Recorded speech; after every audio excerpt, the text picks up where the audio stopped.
नमस्कार, news India 24/7 के इस खास कार्यक्रम में आपका स्वागत है। मैं हूं विजय त्रिवेदी। वो कसाई बनता है तो लोगों में खौफ पैदा करता है, वो कालीन भैया बनते हैं तो लोगों में दहशत पैदा करते हैं, वो पिता बनता है तो लोगों के दिलों में उतर जाता है, वो टैक्सी ड्राइवर भी बनता है तो दर्शकों के दिलो दिमाग पर अपनी छाप छोड़ देता है। वो जब खीर खाए तो उसकी मिठास आपको महसूस हो सकती है।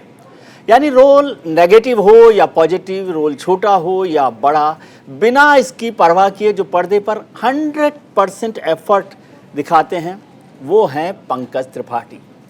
सक्सेस और पॉपुलैरिटी के पीछे उनके संघर्ष की क्या कहानी है, आइए जानते हैं सीधे पंकज त्रिपाठी से। मेरा सौभाग्य है कि इतने बेहतरीन कलाकार के साथ आज हम बात कर रहे हैं। पंकज जी, आपका बहुत बहुत स्वागत है और इस बात के लिए भी बहुत शुक्रिया कि इतने बेहद व्यस्तता के बावजूद आपने समय निकाला न्यूज इंडिया के लिए। मुझे पता है कि आप शूटिंग पर कर रहे हैं और एक के बाद एक लोकेशन बदल रहे हैं, लगता है कि कोई क्रिमिनल ही हो। तो ये क्रिमिनल जस्टिस 3 की अभी तैयारी चल रही है, उसका शूट आप कर रहे हैं। तो माधव मिश्रा की वकालत कैसी चल रही है, क्या करना चाहते हैं? हाँ, बढ़िया चल रही है अभी भी। धन्यवाद आपसे जुड़ने के लिए। और अभी भी उसी के प्रिपरेशन में हूँ और काला कोट इसीलिए पहना हूँ, ये वकील का कपड़ा है मेरे ऊपर लगा हुआ है जी। तो उसका प्रमोशन का पार्ट चल रहा है। हम अलग अलग जगहों पे कुछ शूट कर रहे हैं जो प्रोमोशनल कार्यक्रम है। 26 अगस्त को आने वाला है वो हॉटस्टार पे, तो उसकी तैयारी चल रही है, उसके प्रचार प्रसार से संबंधित काम में लगे हैं। लेकिन ऐसा है कि आपका एक कैरेक्टर जो है कसाई, वो इतना हिट हुआ, वो तो फिल्मों की बात है, लेकिन मुझे लगता है आप बॉलीवुड में आजकल कसाई हो गए हैं। सारे कलाकारों को मार ही दिया है आपने, तबाह कर दिया है। नहीं सर, मैं सिर्फ अपना काम ईमानदारी से करता हूँ। बाकी कुछ इन दिनों बहुत ज्यादा भी होने लगा था तो अब थोड़ा सा स्लो होना भी है, थोड़ा कम करना है। बट बाकी मैं ये दर्शकों का प्रेम है कि मेरे किरदारों को लोग पसंद कर लेते हैं, तो और मैं ईमानदारी पूर्वक अपना काम करता हूँ बस। ओटीटी पर आपकी जो पहचान जिस तरह से बनी है, फिल्मों से तो पहचान बनी, ओटीटी पर तो एक तरह से आपने कब्जा कर लिया है पूरी तरह से। और वो आपका जो, आपको कसाई मैं इसलिए कहता हूँ कि आप एक छुरा भी चलाते ना तो जान चली जाती है और कलाकारों के लिए जगह ही नहीं छोड़ते आप। अभी मुझे थोड़ी देर पहले बिस्वा, मतलब वो सीतापुर के एक व्यक्ति मिले थे अभी शूटिंग पे यहीं बाहर जी। तो उन्होंने वही सुल्तान का जिक्र किया, बैंक सब वसेपुर का जी। तो अभी आप भी जिक्र कर रहे हैं उसी किरदार के। तो अच्छा है, लोग मुझे ज्यादा मेरे किरदारों से ही याद रखते हैं। किरदारों के नाम मुझसे ज्यादा पॉपुलर हैं और लोगों को याद रखते हैं। और एक अभिनेता के लिए अच्छी बात है कि उसके चरित्र पहचान बना रहे हैं। लेकिन ऐसा होता है ना कि किरदारों से जब पहचान होती है तो वो कलाकार बड़ा होता जाता है। फिर किरदारों की पहचान और कलाकार के नाम की पहचान, उन दोनों में से क्या आपको लगता है कि बड़ा होना चाहिए? किरदारों की पहचान हो, माधव मिश्रा को पहचाने, सुल्तान को पहचाने, किसी टैक्सी ड्राइवर को पहचाने, या पंकज त्रिपाठी को? लोग कैसे पहचाने? जी, किरदारों को पहचाने। मुझे हमेशा लगता है ना कि किरदार और कहानी बहुत बड़ी होती है जी। व्यक्ति छोटा होता है, इंसान छोटा होता है, लेकिन उसका चरित्र और उसकी कहानियां जो है वो बहुत बड़ी होती है। तो मुझे तो अच्छा लगता है कि मेरे चरित्र से ही लोग पहचाने, जिन चरित्रों को मैं निभाया हूँ, क्योंकि मैं एक अदना सा व्यक्ति हूँ। शायद मैं माधव मिश्रा की तरह डेयरिंग और माधव मिश्रा की तरह चालाकी, शार्पनेस मुझ में ना हो। शायद वो मिमी का जो ड्राइवर था भानु प्रताप, उसकी तरह दरिया दिली मुझ में ना हो। एक महिला के सपोर्ट के लिए वो बुक किस एक्सटेंट तक जा सकता है। तो हमेशा हम व्यक्ति से बड़े चरित्र होते हैं और चरित्रों की सोच समझ और चरित्रों की करुणा, दया और हिंसा भी, गुस्सा भी हमसे बहुत बड़े होते हैं, हमारी समझ और पकड़ के बाहर है। तो मुझे अच्छा लगता है कि चरित्र से ही लोग याद रखें। जी, जैसे कालीन भैया को याद करते हैं। हाँ।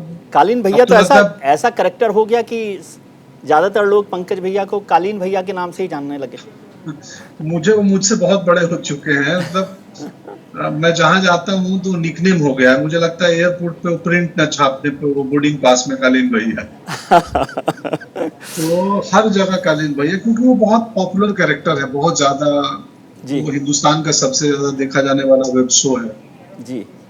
कैसे आप उसको देखते हैं करेक्टर को? क्या वो हिंदुस्तान के जो समाज है उसको कितना गहराई तक छूता है? क्योंकि करेक्टर्स जब पहचान बनाते हैं, इसका मतलब है वो सोसाइटी से निकले हुए करेक्टर हैं और उनको आपने 100% जिया है। करेक्टर्स तो सोसाइटी से निकल कर आ रहे हैं, लेकिन उसको हूबहू आपने उतार दिया, या वो तकलीफ को, या वो उसकी खुशी को, या उसके क्रूरता को जब आप उतारते हैं, या चालाकी को उतारते हैं। हाँ, वही वही कि पूर्वांचल में उन लोगों को, नॉट पूर्वांचल में, हिंदुस्तान में, पैन इंडिया हिंदुस्तान के बाहर भी, क्योंकि कालीन भैया एक ऐसे किस्म के डॉन थे, मतलब वो जो कि बहुत सॉफ्ट स्पोकन है। जी आप उनको पहली नजर में, आपको कहीं वो किसी मंदिर के बाहर या कहीं दूसरे शहर में मिल जाए तो अनुमान भी नहीं लगा पाएंगे कि ये माफिया होंगे, माफिया होंगे। क्योंकि बहुत ही सॉफ्ट स्पोकन, बड़े आदर करने वाले व्यक्ति।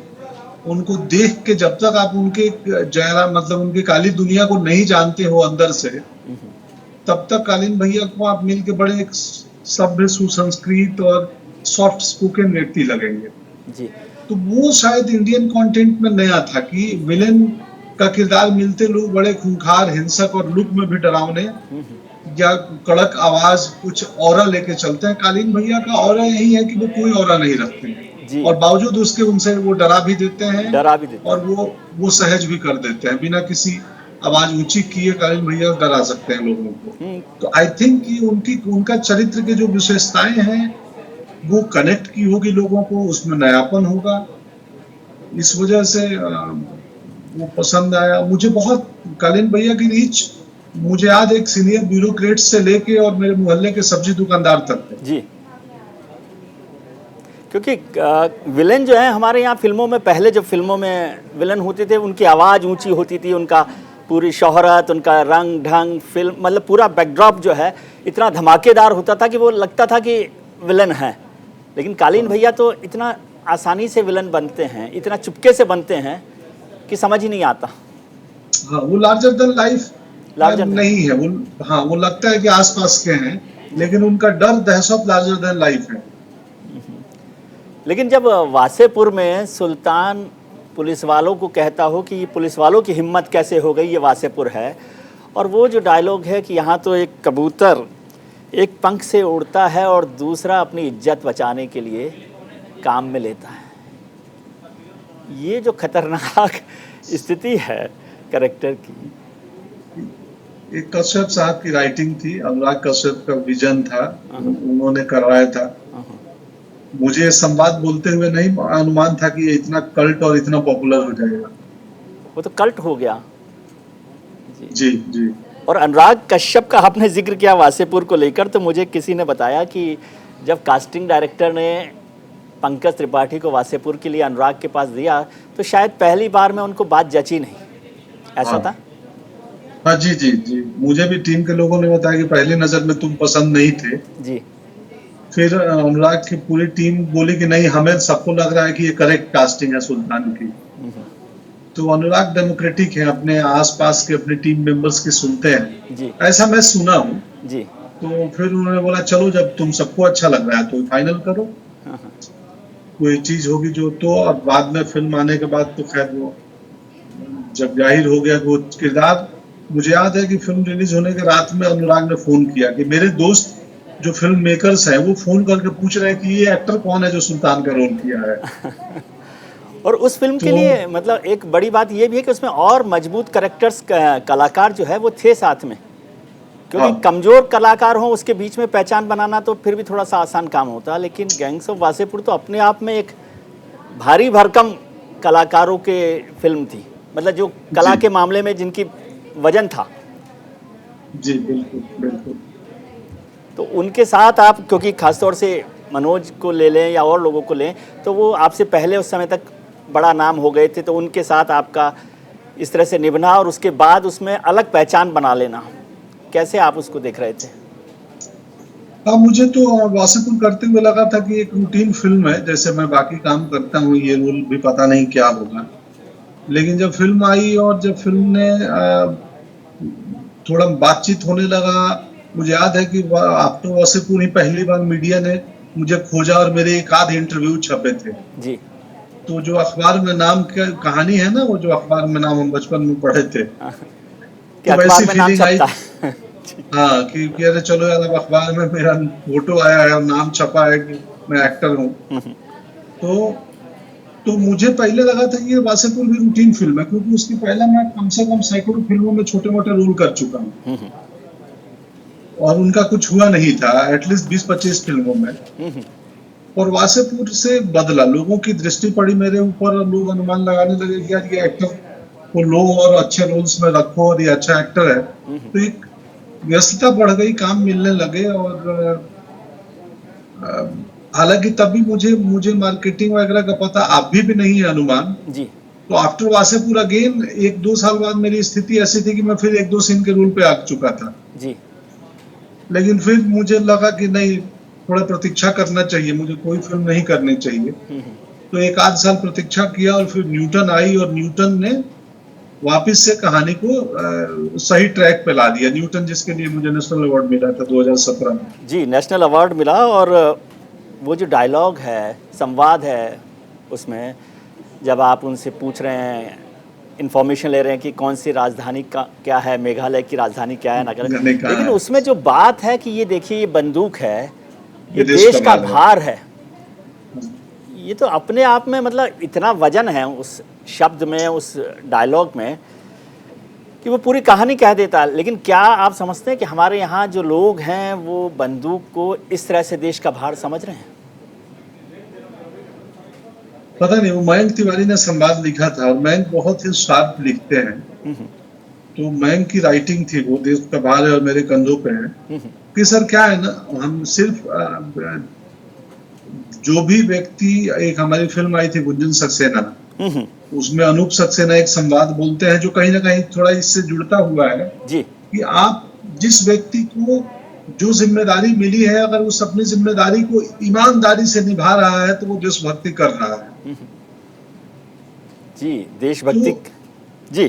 कि जिसकी जो जिम्मेदारी है, अगर मेरा मेरा काम है, मतलब ये इस सड़क की सफाई करना, अगर मैं ईमानदारी से उस सड़क की सफाई में लगा हूँ, या मैं ईमानदारी से उस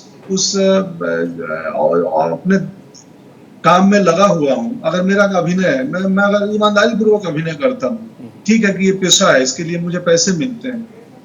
और तो अगर आप अपना काम, एक पोस्टमैन भी ईमानदारी से चिट्ठी पहुंचा रहा है तो वो अपना काम कर रहा है। तो और देश का भार नहीं है, उसकी ड्यूटी चल रही है। जी।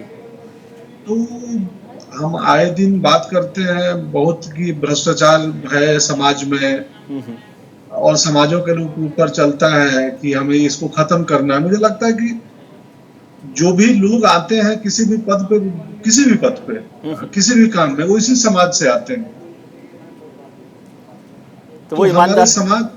हमारे समाज का जैसा रूप रहेगा वो कहीं ना कहीं सिस्टम में और वो परिलक्षित होगा। तो हमें ज्यादा से ज्यादा लोगों को सजग अवेयर बनाना है कि भाई अपने काम को ईमानदारी से करो, बाकी सब चीजें अपने आप हो जाएंगी। आपको लग रहा है कि हम सब लोग ईमानदारी से काम कर रहे हैं, ज़्यादातर लोग, या बहुत कम लोग हैं जो ईमानदारी से काम कर रहे हैं, जो भी काम उन्हें मिला, जैसा आपने जिक्र किया?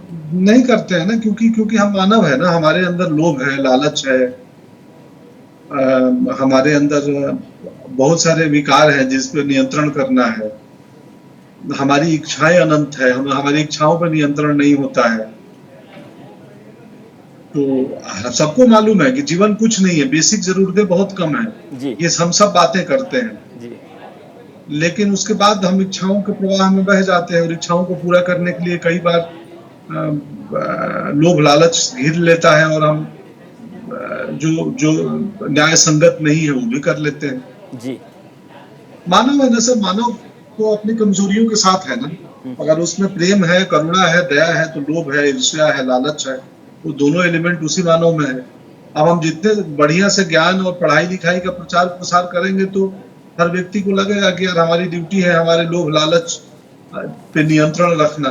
जी तो कल स्वतंत्रता दिवस था, एक मैं लेख पढ़ा था, जी आई थिंक वो लेख नाखून क्यों बढ़ते हैं, हजारी प्रसाद द्विवेदी का। तो उसमें वो स्वाधीनता की व्याख्या कर रहे हैं कि हम स्वाधीन हैं, हम जी अपने अधीन हैं, हमने एक नियम बनाए हैं जी स्वतंत्र होने के बाद, और उस नियम के अधीन हमको चलना है। जी। तो यही है। कई बार क्या होता है पंकज जी कि कलाकारों को लेकर अभी जो नई एक रॉ पैदा हुई है वो है कि बॉलीवुड और ओटीटी को लेकर एक ज़माना था, एक जनरेशन आपने भी देखी है उन कलाकारों की जो बॉलीवुड में उस एक्सरसाइज को किया, जो वो ओम पुरी, नसीरुद्दीन शाह साहब और कलाकार थे, वो तो उसी मीडियम में उन्होंने वो फाइट किया बॉलीवुड में रहकर। उस समय बहुत सक्सेसफुल स्टार्स भी हुआ करते थे, फिल्में भी बड़ी होती थी। आज ओटीटी ने एक नया वो पैरेलल मीडियम खड़ा कर दिया है।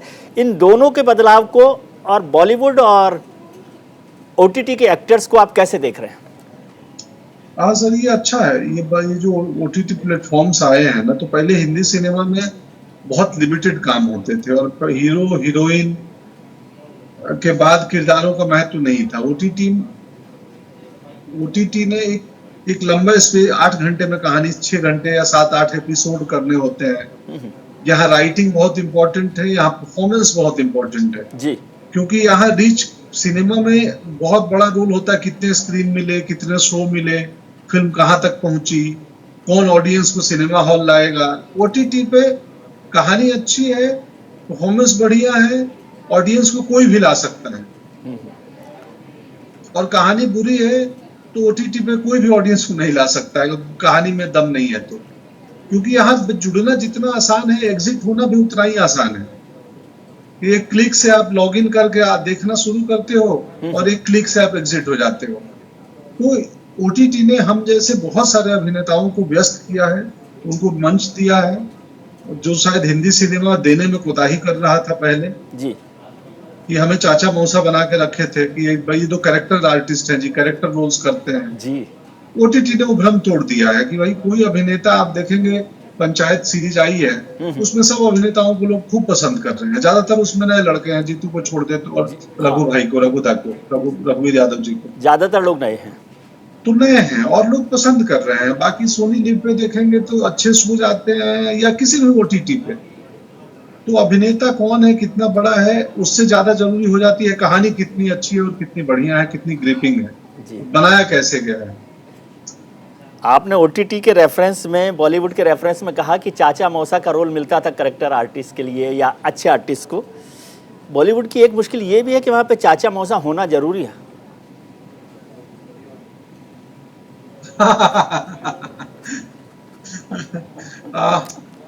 उसमें देखिए, उसमें ना मैं दो तर्क हैं।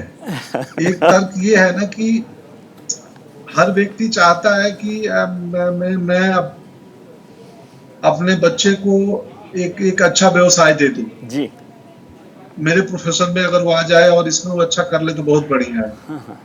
लेकिन ये दर्शकों को भी डिपेंड है कि हमें टैलेंट की समझ होनी चाहिए कि एक परिवार, एक चाचा मौसा परिवार का लड़का भी बहुत टैलेंटेड हो सकता है या लड़की, और एक नॉन फिल्मी परिवार का लड़का लड़की भी बहुत टैलेंटेड हो सकते हैं।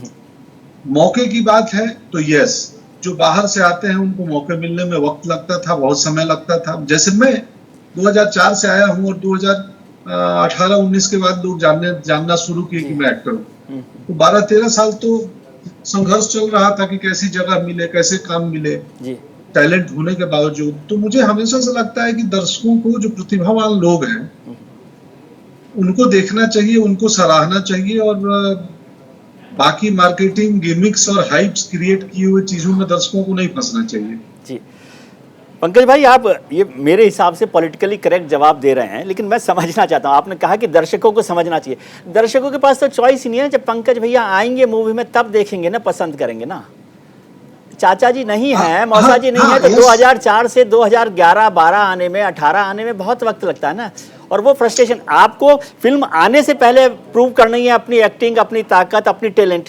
और जो चाचा मौसा भतीजा हैं, उनको फिल्म के आने के बाद प्रूव करना है कि भाई उनमें एक्टिंग का दम है कि नहीं। हाँ हाँ, वो बहुत अंतर है, लेकिन बहुत अंतर है, सही कहा आपने। जी। लेकिन एक मौका मिल सकता है पारिवारिक होने से, दूसरे मौके में आप में प्रतिभा नहीं होगी। हाँ हाँ। जी। एक मौका मिल सकता है, आप किसी भी परिवार से आते हो, तो फिल्मी परिवार से मान लीजिए। जी। दूसरे मौका में अगर ऑडियंस जा रही है और आपको उतना ही देख रही है, पसंद कर रही है, तो ये भी नहीं बोलेंगे कि भाई ऑडियंस कैसी है। तो वो बात सही है कि पारिवारिक बैकड्रॉप से किसी बच्चे बच्ची को आना आसान है, लेकिन उसके बाद चलने चलाने के लिए दर्शक की भी भूमिका होती है। कि कई बार हमें अच्छा कंटेंट भी मौजूद है, अब ओटीटी पे वो समस्या नहीं है, जी। ओटीटी पे आएगी भैया, वो कौन किसके परिवार से है ये इम्पोर्टेंट नहीं है, कहानी अच्छी लगी तो लोग देखेंगे। बदला है सर। जी। अभी हम इस बात की नेपोटिज्म की बहस पिछले 2-3 सालों से शुरू हुई है मेरे ख्याल से, जी। और मैं बोलूंगा कि इन 2-3 सालों में ओटीटी के आने से बहुत कुछ बदला है। बदला है। जी। तो ये पहले ज्यादा कठिन था, आज से 10-15 जब हम लोग आए थे 2004 में, हाँ, तब ज्यादा तो ज्यादा कठिन। मुश्किल था। तो उस समय नेपोटिज्म नाम के शब्द और इस पे चर्चा बहस नहीं होती थी।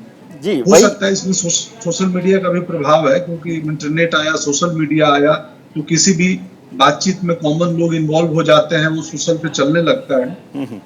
तो बट इन 3 सालों में बदला है। आप बहुत सारे अभिनेता देखेंगे जिनका कोई फिल्मी बैकड्रॉप नहीं है और वो काफी दर्शकों द्वारा पसंद किए गए हैं, उनकी फिल्में कंटेंट चली है।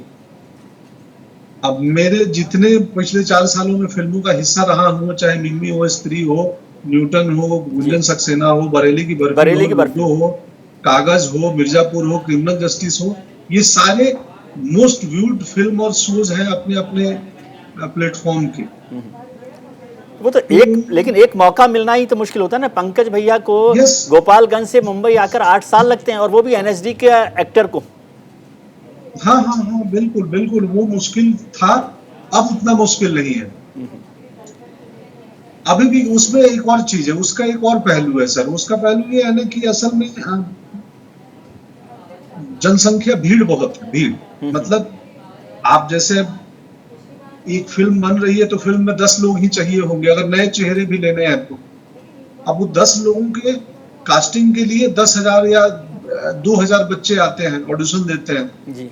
या ट्राई करते हैं। अब उसमें से सिलेक्ट तो कोई 10 ही होगा, तो बाकी 1990 लोगों को, अगर 2,000 लोग पहुंचे हैं तो 1990 को नहीं भी कास्टिंग होगी, तो भी लगता है बहुत मुश्किल है। क्योंकि मुश्किल तो हमारे यहाँ मतलब रेलवे का कंफर्म टिकट मिलना भी है, जी। तो मुश्किल तो हमारे यहाँ एक लोअर डिवीजन या अपर डिवीजन क्लर्क बनना भी है। जी। तो वो भी एक पहलू है, एक समस्या है। बट यस, हिंदी सिनेमा पहले से बहुत डेमोक्रेटिक हुआ है। वो एक समस्या आती है कि जो शीर्ष पे बैठे लोग हैं, जो सफल कंपनियां हैं, वो नहीं चाहेंगे कि नए लोग आए और दूसरी कंपनी सफल हो जाए। तो एक प्रतियोगिता तो होती ही है आपस में, किसी भी व्यवसाय में होती है, वो बिजनेस में होती है, वो राजनीति में होती है, वो किसी भी जीवन के क्षेत्र में प्रतियोगिता है भाई, एक दूसरे से। बट वही है कि आप कितने, मैं वो अक्सर कल ही पढ़ रहा था कि रैट रेस का विनर भी रैट ही होता है। तो मैं खुद निजी तौर पे किसी प्रतिस्पर्धा में नहीं लगता हूँ और न चिंता में पड़ता हूँ। एक्टिंग ईमानदारी पूर्वक अभिनय करता हूँ और घर आ जाता हूँ। जी। आप एनएसडी से रहे, एनएसडी दिल्ली में है, एनएसडी से कलाकार निकलते हैं, बेहतरीन कलाकार हर साल निकलते हैं दर्जनों, लेकिन फिर भी उनको आज भी फिल्मों में वो मौका नहीं मिलता। और जो लोग एनएसडी से नहीं आ रहे, वो लोग आज भी बॉलीवुड पर कब्जा किए हुए हैं, मोर और लेस।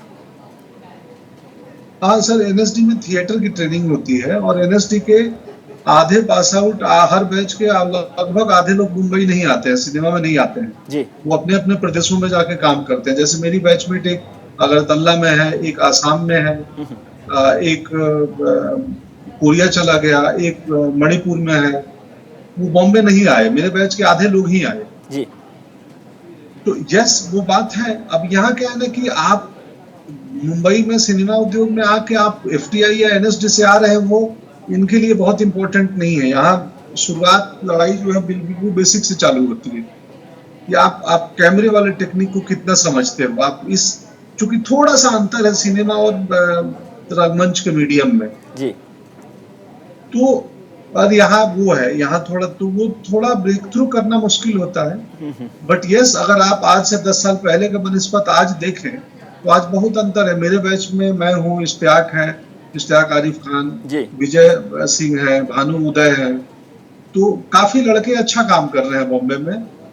तो पहले के बनिस्बत वो रेशियो अभी थोड़ा बेटर हुआ है, जी। बट वो और बेटर होने की जरूरत है। और नॉट एनएसडी, और भी अलग अलग संस्थानों से, संस्थान। स्कूलों से, एफटीआई से सीख के आते हैं लोग। End of course trained actor का पहले चलन नहीं था। जी पहले लगता था बॉडी बन गई, डांस आता है तो एक्टिंग तो करवा ही लेंगे। जी अभी वो नहीं है। अभी अब लग गया है कि जैसे बिना ट्रेनिंग के कोई न्यूरो सर्जन नहीं बन सकता है, आर्किटेक्ट इंजीनियर नहीं बन नहीं बन सकता है, वैसे अभिनेता के लिए ट्रेनिंग जरूरी है। और अब वो चलन बढ़ा है कि अब कमर्शियल एक्टर भी ट्राई करते हैं कि यार कोई एक्टिंग इंस्ट्रक्टर रख लो, एक वर्कशॉप कर लो फिल्म के पहले, जी। थोड़ा बेसिक हम समझ ले, जो पहले नहीं था।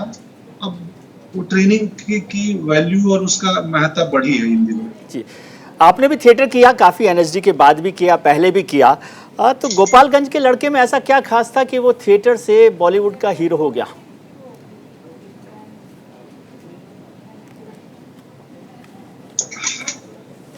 सर कुछ खास पता नहीं। खास ये था कि मैं लगातार क्राफ्ट पे मेहनत करता था, और मैं बहुत ही आई थिंक बहुत ही बेसिक दुनिया से आया हूँ। तो मैं बहुत ज्यादा धीरज है मेरे अंदर, प्लस मुझे बुरा नहीं लगता है चीजें। ऑफ कोर्स सिनेमा में ह्यूमिलिएशन हुआ होगा, बट मुझे कभी मैं ह्यूमिलिएट महसूस नहीं किया। तो मैं सहज रहा, जो काम मिला उसमें ईमानदारी से किया। एक चीज मैंने महसूस किया है कि सिनेमा में खासकर बिगनिंग नहीं, कभी भी, या एक्टर 19 हो चल जाएगा। इंसान अगर 19 हो तो लोग कतराते हैं कास्ट करने में, यार वो बहुत प्रॉब्लम करेगा। तो मैं शायद सहज व्यक्ति था, मैं एक सीन मिला उसको ईमानदारी पूर्वक किया, चला आया। तो धीरे धीरे मेरे एक एक सीन से रोल बढ़े हैं। लोग पूछते थे, अरे तुम्हारी फिल्म में वो एक सीन किया था बड़ा अच्छा, क्या एक्टर था, उसको बुलाओ, उसका नंबर दो। फिर मुझे बुला के 2 सीन मिल जाते थे। मसान है ना ऐसी फिल्म, गुड़गांव है ऐसी फिल्म, मसान का जो छोटा सा संवाद है, हाँ। खीर खाने वाला, खीर खिलाने वाला, तो वो भी अपने आप में बहुत छोटा सा आपका अभिनय उसमें रहा है। जगह आपको उसमें कम मिली है, लेकिन बहुत प्रभावी रही है वो भी। बहुत जी मसान, उस सीन को बहुत लोग पसंद करते हैं, बहुत जी। और वो रोल मैंने खुद सिलेक्ट किया था। पढ़ के स्क्रिप्ट मैंने नीरज को बोला कि मैं यही करूंगा। सर, आपके लिए कहते हैं लोग कि आप कॉम्प्लेक्स में नहीं रहते, कॉम्प्लेक्स के बगैर रहते हैं। फिल्म स्टार्स में तो ऐसा होता नहीं है, बॉलीवुड में ऐसा होता नहीं। मेरा तो कम होता है बॉम्बे जाना, लेकिन ऐसा मैंने सुना कि मुंबई में लोग जो हैं कॉम्प्लेक्स के साथ रहते हैं, खासतौर से बॉलीवुड के लोग। बशीर बद्र साहब का एक शेर मुझे याद आता है कि कोई हाथ भी ना मिलाएगा जो गले मिलोगे तपाक से, ये नए मिजाज का शहर है, जरा फासले से राह मिला करो। तो आपको लगता है कि बशीर बद्र साहब का शेर जो है मुंबई में ज़्यादा फिट बैठता है? मैं कैसे कहूँ सर, मतलब वो फिट बैठता है, लेकिन कॉम्प्लेक्स में नहीं रहने की बात करूं तो मैं उसका उदाहरण मैं हूँ कि मैं बिना कॉम्प्लेक्स में रहे। मैं सच बताऊं कि मुझे फिल्म इंडस्ट्री में मेरा किसी से अनबन नहीं है जी। और न दुश्मनी है न दोस्ती है, ये भी बोल रहा हूँ जी। मैं बहुत गिने चुने दोस्त हैं। मैं कल भी, हम स्वतंत्रता दिवस घर में मना रहे थे, तो मुश्किल से मेरे 5-6 वो दोस्त आए थे जो 15 साल पुराने ही दोस्त हैं जी। तो मेरा यहाँ कोई दोस्त नहीं है और किसी से अनबन नहीं है। मैं सहज भाव से रहता हूँ। मुझे लगता है कि भाई इनसे पटरी नहीं बैठेगी, या ये अपने वैचारिक, कोई भी आदमी की मित्रता भी थोड़ी वैचारिक समानता से होती है ना, कि मेरे तुम्हारे विचार मिलते हैं तो हम दोस्त बन जाएंगे जी।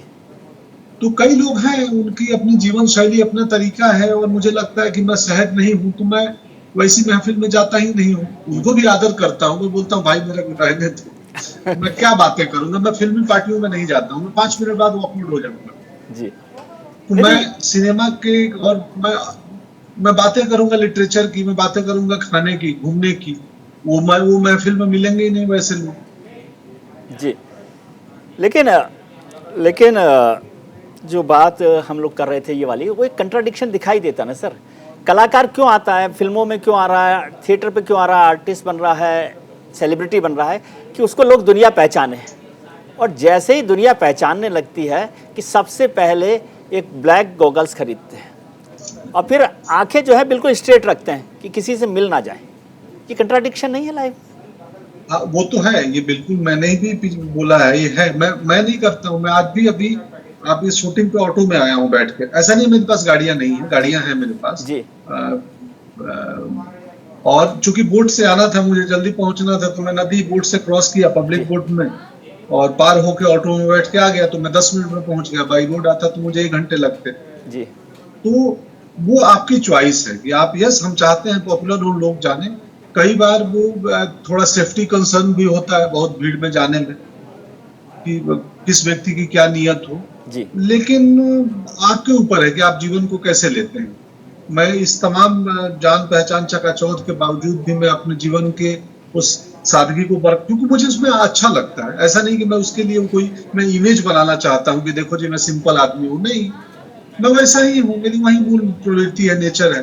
जी। तो वो है।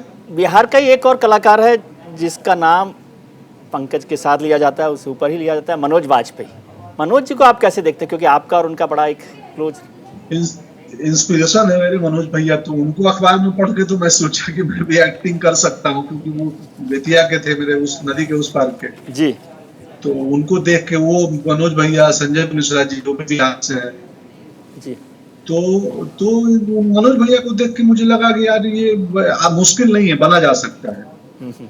और मेरे मन में आया, और मैं पिताजी को बोला कि मैं थिएटर कर रहा हूँ और मैं एक्टिंग करूंगा। पिताजी भी छोड़ दिए, पंडित बनारस तिवारी, कि जाओ करो। तो हो गया। मुश्किल आया, बहुत मुश्किल आई, बहुत समस्याएं आई, और उतना ही विनम्र रह के और बिना क्रोध गुस्सा पाले भी हम बन गए। और मुझे लगता है जब मैं बन गया तो मेरी तरह और भी बहुत सारे बच्चे बन सकते हैं, इसमें कोई मुश्किल नहीं है। जी। ये जो आप बट बात यस, उसके लिए जी जी कुछ सेल्फ असेसमेंट जरूरी है, क्राफ्ट जरूरी है, कि आप अभिनय की बारीकियों को समझें, पढ़ें, बहुत किताबें पढ़ें, बहुत मेहनत करें। तो मुश्किल है बनना, लेकिन उसमें तैयारी बहुत जरूरी है, बहुत प्रिपरेशन चाहिए, तैयारी चाहिए। मुझे लगता है कि पंकज त्रिपाठी कोई आर्टिस्ट या सेलिब्रिटी से बात करने की बजाय ऐसा लगता है कि कोई आध्यात्मिक व्यक्ति से बात कर। हाँ, मेरा है सर, मेरा थोड़ा जुड़ाव है। मैं इन दिनों अभी अब क्या, अब बतौर अभिनेता मुझे जेनेटिकली मॉडिफाइड सीड्स के बारे में पढ़ने की जरूरत नहीं है। मैं पढ़ता हूँ। मैं जो हृदय जोशी आपके सहकर्मी रहे हैं, जी वो पर्यावरण के ऊपर जो लिखते हैं, मैं उनको देखता हूँ, पढ़ता हूँ। जी मैं पिछले दिनों अद्वैतवाद और मतलब वेदांत सिद्धांत को पढ़ रहा था, शंकराचार्य के बारे में, और उनका क्या है अद्वैतवाद। मुझे सीधे इसकी जरूरत नहीं है सिनेमा के लिए, जी लेकिन वो मुझे लगता है कि मुझे जानना है, मेरे को समझना है जीवन क्या है। कुछ ना समझने से जब पैदा होते हैं तो हम बहुत ज्यादा नहीं जानते हैं, जी वहां से लेके बहुत कुछ जानने के बीच की यात्रा है। तो मैं जानने में लगा हुआ हूँ, और ये कहीं ना कहीं आप जानने के चक्कर में लगते हैं, प्रैक्टिस करते हैं, अभ्यास करते हैं, तो थोड़ा अध्यात्म के प्रति मैं योग अध्यात्म में थोड़ा सा जुड़ाव बढ़ा है मेरा इन दिनों। जी। तो सेक्रेड गेम्स का एक संवाद था कि मृत्यु पर विजय पाने के लिए कई बार मरना पड़ता है। क्या मायने है इसका? वरुण ग्रोवर ने लिखा था वो संवाद। उसके उसके वही मायने है ना, कि मृत्यु पर विजय पाने के लिए आपको मृत्यु पर विजय पाना मतलब अपने अपने भय पे भी विजय पाना। तो उसके लिए भय को मिटाने के लिए वो छोटी छोटी कई बार आपको कई बलिदान सेक्रीफाइस देना होगा। जी तो उसका अर्थ तो समझाएंगे वरुण ग्रोवर, क्योंकि उनकी लाइनें थी, लेकिन लाइन बड़ी अच्छी थी। लाइन बहुत अच्छी लगी मुझे, तो इसलिए मैंने आपको हाँ, उसका जिक्र किया। बहुत बढ़िया, मुझे बोलने में भी बहुत आनंद आया था। सर एक तरफ ये, मृत्यु पर हाँ, एक तरफ ये संवाद आप कहते हैं कि मृत्यु पर विजय पाने के लिए कई बार मरना पड़ता है, और एक तरफ वो पॉलिटिकल डायलॉग है जब मिर्ज़ापुर में कहता है, गाली में देना नहीं चाहता, बाकी उसका अगला शब्द, डायलॉग का शब्द है कि लड़का हमारा है, ये इम्पॉर्टेंट है। ये भी तो कैरेक्टर्स हैं सोसाइटी के। हाँ, सोसाइटी के चरित्र ही हैं, बिल्कुल चरित्र है। और वो हम वही होता है, कई बार लोग हमारे किरदारों से हमारी छवि बना लेते हैं जी कि यार ये खूंखार होंगे, ये ऐसे होंगे। हम अभिनेता अपने किरदारों से थोड़े भिन्न होते हैं। वो सिर्फ स्क्रीन पे की हुई चीज है, बट उसकी छवि इतनी बड़ी हो जाती है कि लोग कई बार हमसे मिलते हैं तो उनके मन में, अवचेतन मन में वो एक मिक्स हो जाता है। एक छवि रहती है कालीन मैया की कि अरे वैसा डरावना आदमी होगा। जी। और मुझसे बाद में हम 10 मिनट बाद बोलते हैं कि आप बहुत सिंपल हैं, हमें तो पहले ऐसा लग रहा है। मैंने बोला वो किरदारों का असर है, तो मेरा असर नहीं है, मैं आप ही की तरह कॉमन आदमी हूँ। जी, कॉमन आदमी है तो लोगों ने कहा मुझे कि आप घर परिवार में भी बड़ा जुड़ाव रखते हैं, और जो सामान्य तौर नहीं होता कि किचन से भी आपकी दोस्ती काफ़ी है। इनसे किचन से, घर की हाँ किचन हाँ, से। मैं रसोईया रहा हूँ ना। मैं कुक रहा हूँ एक होटल में 2 साल, और मुझे खाना बनाने का बेहद शौक है। मैं अलग अलग साग सब्जी से मुझे बहुत लगाव है।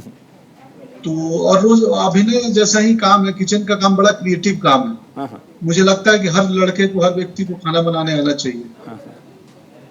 हाँ, लेकिन साग सब्जी से, फलों से लगाव भले ही हो, लेकिन आप कहते हैं कि कलाकार फल सब्जी नहीं होता है कि उसका समय आता हो।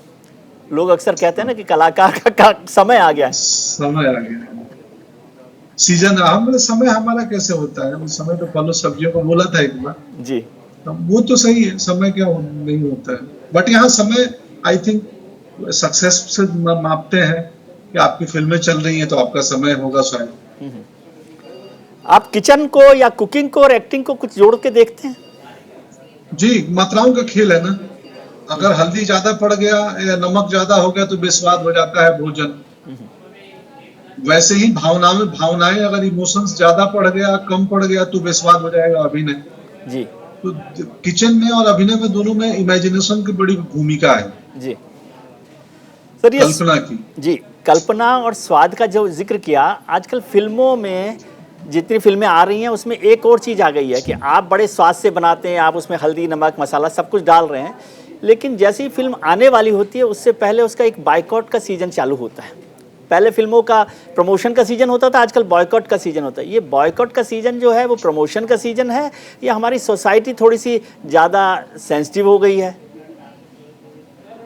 जो वर्चुअल आंदोलन होते हैं उसका अनुमान नहीं है मुझे। तो मुझे, क्योंकि मुझे आइडिया है नहीं ये कि क्यों होता है, क्या होता है। बट यही है कि अब असहमति में भी सहमति, इसी को लोकतंत्र बोलते हैं। आपको ठीक लगता है जिस तरह से बॉयकॉट हो रहा है, क्योंकि उससे पूरा का पूरा फिल्म का बजट, पूरा का पूरा प्रदर्शन? मैं नहीं, ठीक लगता है कैसे बोलूंगा, ठीक लगता है या ठीक नहीं लगता है। बट ये तो है ना कि लोकतंत्र में असहमति की भी स्वर सुने जाने चाहिए, असहमति का भी स्पेस है, अधिकार है। जी सर, बट उससे उससे उससे जी पहले भी भले आंदोलन नहीं होता था, लोग कोई फिल्म को नहीं देखते थे, जी तो इसका मतलब लोगों को पसंद नहीं आई है। जी तो अस्वीकृति तो हमेशा से रही है ना, हर फिल्म तो कोई बम्पर कमाई नहीं करती थी। जी जी सर, एक वक्त हमारे पास कम है, आपसे तो बातें करने का सिलसिला कभी खत्म करने का मन नहीं करता, लेकिन एक संवाद मुझे जी याद आ रहा है कि कभी कभी उत्तर नहीं, सही प्रश्न मिल जाए तब भी काम चल जाता है। लेकिन मैं चाहता हूं कि आप इसके जवाब के साथ साथ कोई एक बेहतरीन संवाद जो आपको लगता हो, क्योंकि हमें तो आपके संवाद सारे ही बेहतरीन लगते हैं, वो हमारे दर्शकों के लिए सुना के जाएंगे तो मुझे अच्छा लगेगा। ये क्रिमिनल जस्टिस का संवाद है कि कभी कभी उत्तर नहीं, सही प्रश्न मिल जाए तो खेल हो जाता है। जी तो क्रिमिनल जस्टिस का, एक जुवेनाइल जस्टिस के ऊपर ये वाला सीजन है, जी जो बाल सुधार गृह होते हैं उनकी कहानी, जी तो उसी का ये संवाद है। और मेरे ख्याल से इसी में कोई और दूसरा संवाद मुझे याद नहीं आ रहा है। और बोलता है, अब मैं अपने साले को कि दीपू, हम लोग जिस नाव पे बैठे हैं लगता है उसमें छेद है। जी क्योंकि इसको क्लाइंट पे भरोसा नहीं होता है, लगता है कि यार ये गड़बड़, क्लाइंट मेरा ठीक नहीं है, झूठ बोल रहा है। तो क्लाइंट है उस प्रोमो में ही आता है कि हम लोग जिस नाव पे बैठे हैं उस नाव में छेद है।